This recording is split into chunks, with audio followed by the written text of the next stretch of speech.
అందరికీ నమస్తే, welcome to my channel. ఈరోజు మన ఛానల్లో పర్ఫెక్ట్ పరాటాని ఎలా తయారు చేసుకోవాలో చూద్దాం. వచ్చేయండి. చూడండి ఎంత పొరలుగా ఎంత బాగా వచ్చిందో. ఒక్కసారి ట్రై చేయండి.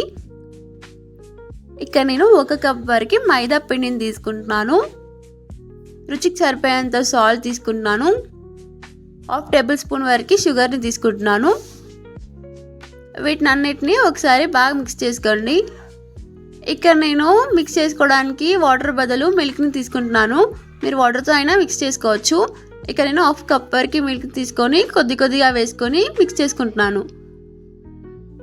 కొద్దిగా వేసుకొని మిక్స్ చేసుకోండి. మిల్క్ అంతా ఒకేసారి వేయడం వల్ల పిండి అనేది మెత్తగా అయిపోతుంది. సో ఇక్కడ నేను చూపించినట్టు కొద్దిగా మిల్క్ వేసుకొని కన్సిస్టెన్సీ అనేది ఇలా వచ్చేలాగా మిక్స్ చేసుకోండి. ఈ పిండిని ఇప్పుడు 3 నుంచి 4 నిమిషాల వరకు బాగా నీట్ చేసుకొని తీసుకోండి. బాగా నీట్ చేయడం వల్ల పరాటాస్ అనేది బాగా వస్తాయి. పక్కా ఇదైతే బాగా 3 to 4 మినిట్స్ బాగా నీట్ చేసి తీసుకోండి. ఇలా నీట్ చేసి తీసుకున్న పిండిలోకి ఒక 2 టేబుల్ స్పూన్ వరకు నెయ్యిని తీసుకోండి. నెయ్యినైనా లేదంటే ఆయిల్నైనా తీసుకొని మరొకసారి బాగా నీట్ చేసుకోండి. ఒక 2 మినిట్స్ వరకు ఇలా నేను చూపించినట్టు బాగా నీట్ చేసుకోండి. ఇలా 2 మినిట్స్ వరకు నీట్ చేసుకున్న తర్వాత మరొక 3 స్పూన్ వరకు నెయ్యినైనా ఆయిల్నైనా వేసుకొని పిండికి అంతా బాగా అప్లై చేసి దీనికి ఒక 10 మినిట్స్ రెస్ట్ చేయండి. రెస్ట్ చేయడం వల్ల ఏంటంటే పిండి అనేది కొంచెం ఉబ్బుతుంది, బాగా నానుతుంది అనమాట. 10 మినిట్స్ తర్వాత పిండి అనేది కొంచెం సాఫ్ట్గా అవుతుంది. మరొక 2 నిమిషాల పాటు నీట్ చేసి తీసుకోండి. ఇక్కడ నేను ఈ పిండికి ఒక 4 ముద్దలు వచ్చాయి. నాకైతే నేను తీసుకున్న 1 కప్ పిండికి 4 ముద్దలు వచ్చాయి. వాటిని ఇలాగా చేసి తీసుకోండి నేను చూపించినట్టు.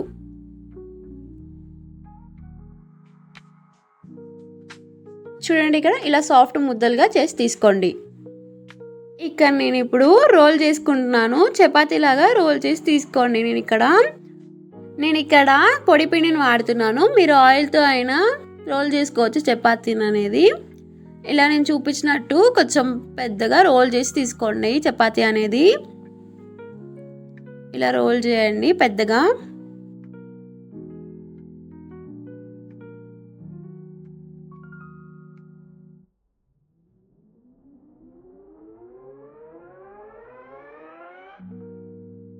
చూడండి, ఇక్కడ ఇలా రోల్ చేసుకోండి చపాతీ అనేది కొంచెం పెద్దగా. ఇక్కడ నేను రోల్ చేసుకున్న చపాతీ పైన ఒక 2 టేబుల్ స్పూన్ వరకు ఆయిల్ అయినా గీనైనా తీసుకొని ఇలా మంచిగా అప్లై చేసుకోండి. మొత్తం ఆయిల్ని అప్లై చేసిన తర్వాత ఇక్కడ నేను పొడి పిండిని తీసుకుంటున్నాను. కొంచెం తీసుకొని మళ్ళీ అప్లై చేసుకోండి మొత్తం చపాతీకి. ఇలా అప్లై చేసుకోవడం వల్ల ఏంటంటే పరాటాని కాల్చేటప్పుడు పొరలు అనేవి ఈజీగా ఇచ్చుకుంటాయి. ఒక నైఫ్ని తీసుకొని ఇలాగా సన్నగా కట్ చేసి ఇప్పుడు దీన్ని రోల్ చేసుకోండి. నైఫ్తోనే ఇలా రోల్ చేసుకొని చేతిలోకి తీసుకొని ఇలా ఒకసారి లాగి రోల్ చేసుకోండి. దాన్ని దాంట్లోకి ఒత్తేసి ఇప్పుడు తాల్చుకుందాం లైట్గా. ఇప్పుడు 1 టేబుల్ స్పూన్ వరకు ఆయిల్ వేసుకోండి 2 సైడ్లో. ఎక్కువగా ఒత్తకుండా నార్మల్గా తాల్చి తీసుకోండి. ఇక్కడ నేను చూపిస్తున్నట్టు ఎక్కువ బలం వేయకండి, నార్మల్గా తాల్చి తీసుకోండి ఇలాగా. చూడండి, ఇక్కడ నేను తాల్చి తీసుకోండి ఇలాగా. ఎక్కువ స్ట్రెస్ అనేది వేయకుండా నీట్గా ఇలా తాల్చి తీసుకోండి. దీన్ని ఇప్పుడు కాల్చుకుందాం. ఇక్కడ నేను ప్యాన్ని మీడియం హీట్లో ఉన్నప్పుడు పరాటాని కాల్చుకుంటున్నాను. ఇప్పుడు పరాటాని వేసి 1 నిమిషం పాటు కాలిన తర్వాత మరొక వైపు తిప్పుకోండి. చూడండి, 1 నిమిషం పాటు ఉడికితే ఇలా వస్తుంది. ఉడికిన తర్వాత 1 టేబుల్ స్పూన్ వరకు ఆయిల్ని వేసుకొని మరొక సైడ్ తిప్పుకొని మరొక టేబుల్ స్పూన్ ఆయిల్ని వేసుకోండి.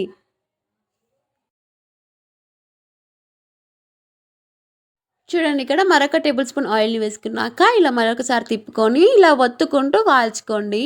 ఇలా ఒత్తుకుంటూ కాల్చుకోవడం వల్ల కొంచెం క్రిస్పీగా అవుతుంది. తింటుంటే మనకి చాలా బాగుంటుంది. ఇలా ఒత్తుకుంటూ కాల్చుకొని తీసుకోండి. దీన్ని మీడియం ఫ్లేమ్లో మాత్రమే కాల్చుకోండి. లో ఫ్లేమ్లో పెట్టడం వల్ల పరాటా అనేది అంత బాగా రాదు. సో మీడియం ఫ్లేమ్లో పెట్టి కాల్చుకొని తీసుకోండి. ఇక్కడ నేను చూపించినట్టు బాగా ఒత్తుకోండి. కొంచెం టైం పట్టినా సరే ఇలా ఒత్తుకుంటూ కాల్చుకోండి. పరాటా కలర్ అనేది ఇలా రావాలి. అప్పుడు పరాటా తయారైనట్టండి. ఇప్పుడు దీన్ని పక్కకి తీసుకోండి. ఇలా కాల్చుకున్న తర్వాత చూడండి, ఇక్కడ నేను చూపించినట్టు ఇలా రావాలండి. కలర్ అనేది ఇలా మంచిగా వచ్చినాకనే తీసుకోండి. ఇక్కడ వేడి పైన ఉన్నప్పుడే పరాటాని అనేది ఇలాగా తీసుకొని చూడండి, ఇక్కడ నేను చూపించినట్టు ఇలా బాగా కొట్టుకోండి. ఇలా చేయడం వల్ల పొరలు అనేవి బాగా విచ్చుకుంటాయి. చూడండి, ఇక్కడ నేను ఎలా చేస్తున్నానో బాగా కొట్టండి ఇలాగా. చూడండి, ఇక్కడ పొరలు అనేవి ఎంత బాగా విచ్చుకున్నాయో. ఒకసారి మీరు కూడా ఇలా ట్రై చేయండి. చాలా బాగుంటుందండి పరోటా టేస్ట్ అనేది. చూడండి, ఇక్కడ ఎంత బాగా విచ్చుకున్నాయో పొరలు అనేవి. ఎంత సింపుల్గా అండ్ టేస్ట్గా ఇంట్లోనే రెడీ చేసుకోవచ్చు. ఒక్కసారి మీరు ట్రై చేసి ఎలా వచ్చిందో కామెంట్ చేయండి. నేను కొత్తగా యూట్యూబ్ ఛానల్ స్టార్ట్ చేశాను. మీ సపోర్ట్ నాకు కావాలండి. ప్లీజ్ చిన్న లైక్ ఇచ్చి సబ్స్క్రైబ్ చేసుకోండి. మీ ఫ్రెండ్స్కి షేర్ చేయండి. Thank you for watching.